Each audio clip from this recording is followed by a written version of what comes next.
नमस्कार। आज के इस वीडियो के अंदर हम लोग क्लास 9th हिंदी स्पर्श पुस्तक में संकलित रहीम दास के दोहे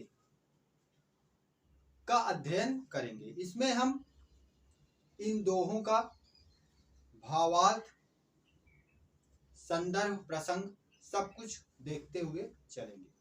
तो यहाँ पे पहला दोहा जो हमारा आता है वह है, कहि रहीम संपत्ति सगे बनत बहुत बहुरीत, विपत कसौटी जे कसै तेई साचे। यहाँ पे हमारा पहला दोहा है कि कहि रहीम संपत्ति सगे बनत बहुत बहुरीत। रहीम दास जी कहते हैं कि जब हमारे पास संपत्ति होती है तो हमारी बहुत लोगों से मित्रता हो जाती है, बहुत सारे लोग हमारे दोस्त बन जाते हैं। किंतु विपत्ति कसौटी जे कसै तेई साचे, किंतु विपत्ति के समय जो हमारा साथ दे वही हमारा सच्चा मित्र होता है। अर्थात भाव यह निकल के आ रहा है कि जब हमारे पास संपत्ति होती है, हमारे पास पैसा होता है तो हमारे बहुत सारे मित्र बन जाते हैं, अर्थात बहुत सारे लोगों से व्यवहार हो जाता है। किंतु जब हम बुरी कंडीशन में होते हैं, जब हमारे पास हमारी स्थिति खराब होती है, अर्थात हमारे पास विपत्ति होती है, तब जो हमारा साथ दे वही सच्चा मित्र होता है।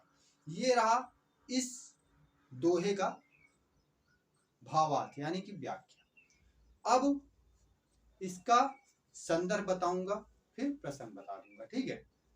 तो संदर्भ कैसे लिखेंगे? प्रस्तुत दोहा हमारी पाठ्य पुस्तक हिंदी स्पर्श में संकलित रहीम के दोहे शीर्षक से उद्धृत है। इसके रचयिता रहीम दास जी हैं।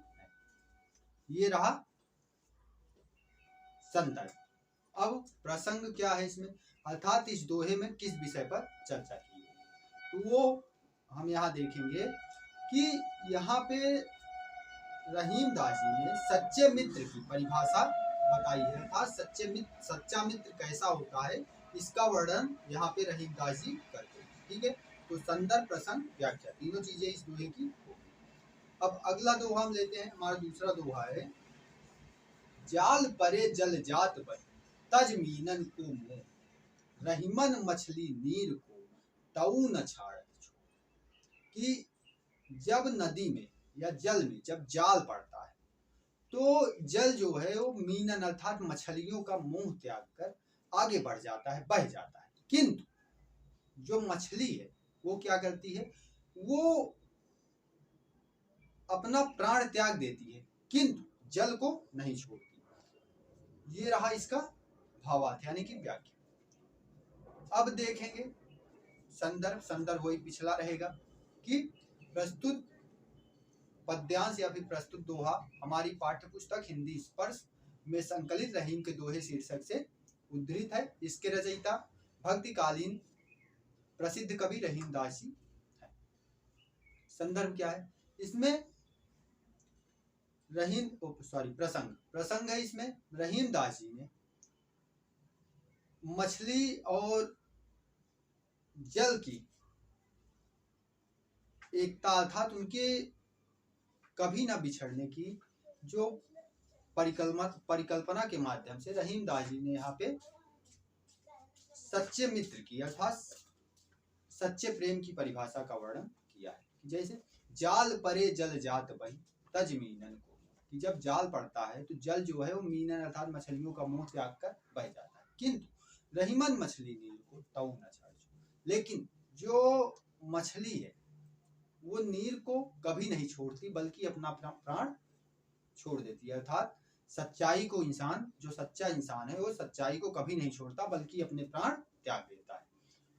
अब नेक्स्ट दो है हमारा, तरवर फल नहीं खात हैं सरवर पिए ही न पान, तरवर फल नहीं खात हैं सरवर पियत न पान, कहि रहीम पर काज हित संपत्ति सचै सुजान।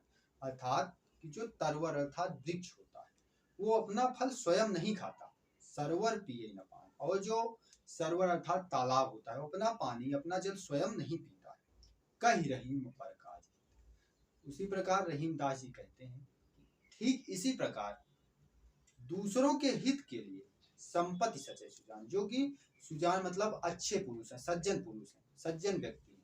वो क्या करते हैं, दूसरों के हित के लिए अपनी संपत्ति का संचयन करते हैं और उसे दूसरों पर ही खर्च करते हैं। ठीक उसी प्रकार जैसे वृक्ष अपने फल को स्वयं नहीं खाता और सरोवर अर्थात जो तालाब है, झील है, वो अपना पानी स्वयं नहीं पीता है। ठीक है, तो ये रहा इसका भावार्थ। अब इसके बाद प्रसंग क्या होगा, प्रसंग होगा कि यहाँ पे रहीम दास जी ने प्रस्तुत दोहे में रहीम दास जी ने सज्जन पुरुष अर्थात सच्चे मनुष्य की परिभाषा बताई है, अर्थात सच्चा मनुष्य कैसा होता है इसका वर्णन यहाँ पे रहीम दास जी ने किया है। ठीक है, जो हमारा संदर्भ होगा वो पीछे दो दोहों में जो बताया है वही सेम संदर्भ यहाँ पे भी लिखा जाएगा। अगला दोहा आता है हमारा, थोथे बादर क्वार के ज्यों रहीम खगड़ा, धनी पुरुष निर्धन भये करे पाछ दीवार। रहीम दास जी कहते हैं कि थोथे बादर क्वार के अर्थात जो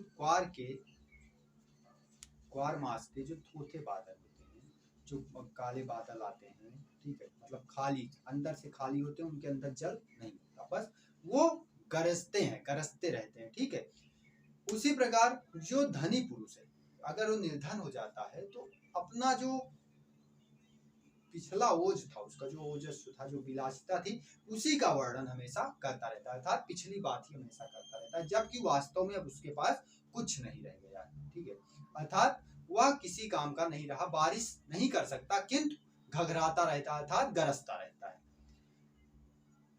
यहाँ पे जो प्रसंग होगा वह यह होगा कि रहीम दास जी ने थोथे बादल अर्थात खाली बादलों के माध्यम से धनी पुरुष की निर्धन होने की स्थिति में उसका वर्णन किया है कि धनी पुरुष जब निर्धन हो जाता है तो उसकी क्या स्थिति होती है।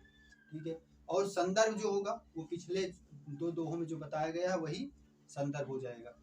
देन अगला है हमारा, धरती की सी रीत है शीत घाम और मेघ, जैसी परे सो सही रहे यो रहीम हो जाए। कि जैसे धरती की रीत रही है कि उस पे जो पड़ता है वो सहन करती है, चाहे शीत पड़े, चाहे धूप हो अर्थात घाम मतलब धूप, या फिर मेघ अर्थात बारिश हो, धरती सब कुछ सहती है। ठीक उसी प्रकार यह देह भी, हमारा जो शरीर है, मनुष्य का जो शरीर है, यह भी सब कुछ सहन कर सकता है, यह इस काबिल है कि यह सब कुछ सहन कर सकता है, क्योंकि यह भी धरती की ही तरह है, इस पे जो भी आएगा यह सहन कर। तो ये रहा, हमने 5 दोहे यहाँ पे देखे हैं रहीम दास जी के, और इसके बाद अगला पार्ट इसका आएगा जिसमें कुछ दोहे और हैं, उसको हम अगले पार्ट में कर लेंगे। तो मिलते हैं अगले लेक्चर में, तब तक के लिए इस वीडियो में बने रहिए, इसको देखिए, पसंद आए तो लाइक करिएगा, शेयर करिएगा एंड सब्सक्राइब करिएगा। मिलते हैं अगले लेक्चर में, तब तक के लिए धन्यवाद।